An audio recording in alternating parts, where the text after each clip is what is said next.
డబ్బు కోసము, అక్రమార్జన కోసము ఆహారంలో కల్తీలు చేసి కల్తీ అయిపోయిన, కుళ్ళిపోయిన, బూజుపట్టిపోయిన తక్కువ రకం పదార్థాలతో తయారు చేసిన, లేదంటే రసాయనాలు కలిపిన, ప్రమాదకరమైన విషపూరితమైన పదార్థాలు కలిపి చేసిన ఆ పని చేసిన వాడు నరసింహ అయినా, నూర్ ఖాన్ అయినా, ఎవ్వడైనా సరే దీని గురించి మాట్లాడి తీరాల్సిందే.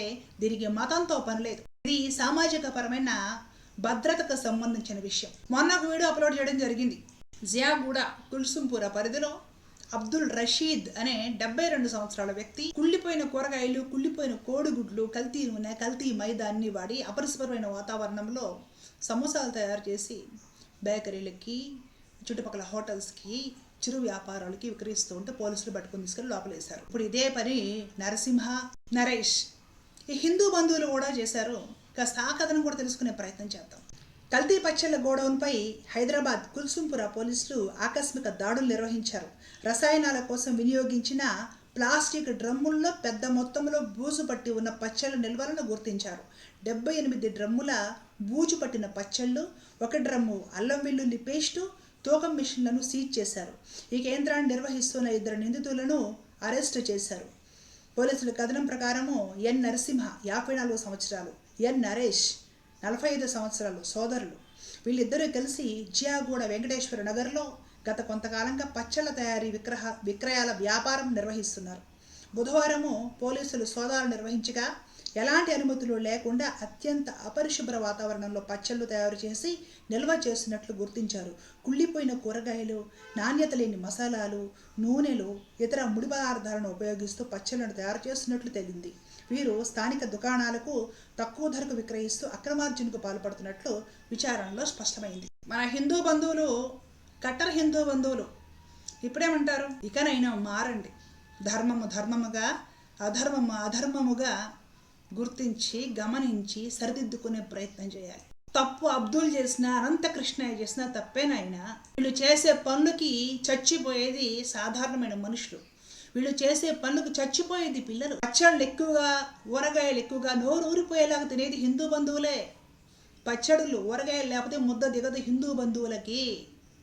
ఈ హిందూ బంధువుల రుచిని, వీళ్ళ అభిరుచుల్ని గుర్తుపెట్టుకున్న ఈ హిందూ బంధువులు నరసింహ, నరేష్ ఇద్దరు చక్కగా 50 ఏళ్ల పైబడిన వాళ్లే అక్రమార్జన కోసమని కుళ్ళిపోయిన కూరగాయలు, కల్తీ నూనెలు, కల్తీ పదార్థాలు తీసుకొచ్చి ఇంతకుముందు రసాయనాలు, కెమికల్స్ వేసి తీసిన డ్రమ్ములు కనీసం కడగకుండా వాటిలోనే ఊరగాయలు, కుళ్ళిపోయిన కూరగాయలతో చేసి నింపి నిల్వ చేసి వాటిలో నుండి వాసన రాకుండా ప్రిజర్వేటివ్స్ పేరుతోటి కొన్ని కెమికల్స్ కలిపి అందమైన సీసాలలో పెట్టి ప్యాక్ చేసి, అందమైన ప్యాకెట్లలో ప్యాక్ చేసి చుట్టుపక్కల దుకాణదారులకి తక్కువ రేటుకి విక్రయించి అక్రమార్జనగా పాల్పడుతున్నారు. వాళ్ళు దాని మీద లేబుల్ వేసుకొని చక్కగా అమ్ముకుంటే మన హిందూ బంధువులే. ఊరగాయలు, పచ్చళ్ళు లేకుండా, నెయ్యి లేకుండా ముద్ద దిగని మన హిందూ బంధువులు లొట్టలు వేసుకొని తిని దగ్గరకు వచ్చిన పిల్లలకు కూడా తినమ్మా బుజ్జి అని తినిపించి మన ప్రాణాలు తీసుకుంటాం, పిల్లల ప్రాణాలు తీస్తాం. ఈ పని ఎవడు చేసినా కూడా దీనిని నిలదీసి అడగాలి, దీని మీద పోరాటం చేయాలి, ప్రశ్నించాలి, పబ్లిక్లో అవగాహన తీసుకురావాలి. మన ఇంట్లో మనతో పాటు పసిపిల్లలు అన్నం తింటారు, మన ఇంట్లో మనతో పాటు గర్భవతులు అన్నం తింటారు, బాలింతలు అన్నం తింటారు. ఏమైపోతారు వాళ్ళందరూ? దీనికి మతం ఎందుకయ్యా? దీనికి కులం ఎందుకయ్యా? తెల్లారులేసే తొరకోడిని మాత్రమే ఎక్స్పోజ్ చేసే హిందూ బంధువులు ఇవెందుకు ఎక్స్పోజ్ చేయరు? ధర్మం అంటే రేయం బవులు తొరకోడు ఏం చేస్తున్నాడు గమనించడమా? ధర్మం అంటే రేయం బవులు వేరే మతం వాడు ఏం చేస్తున్నాడు గమనించడమా?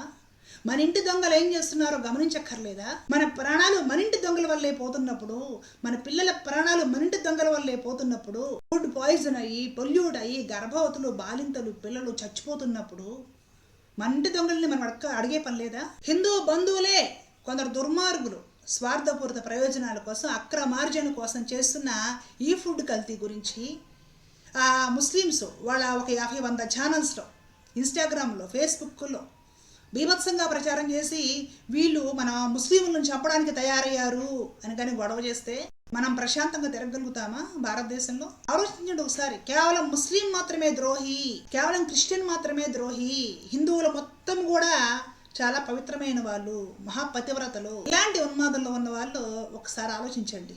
ఈ నరసింహ, ఈ నరేష్ వీళ్ళు చేసిన ఫుడ్ కల్తీ గురించి ఇంకా దారుణంగా చిత్రీకరిస్తూ ముస్లిమ్స్ ఒక 100 మంది వీడియోలు చేసి వదిలితే ఇలాంటి నరసింహలు, ఇలాంటి నరేష్లు పబ్లిక్ లో ప్రశాంతంగా తిరగలుగుతారా? దయచేసి తప్పును తప్పుగా చూడండి, అధర్మాన్ని అధర్మంగా చూడండి.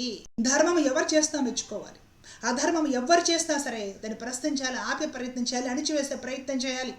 ఈ అధర్మం మనోడు చేస్తే ఇంకా గట్టిగా అణిచివేయాలి. మనోడు ఇంకా మనకి ప్రమాదం. కనపడ్డు, వాడు కనపడతాడు గెడ్డంతో టోపీతోటి, మనోడు కనపడ్డగా.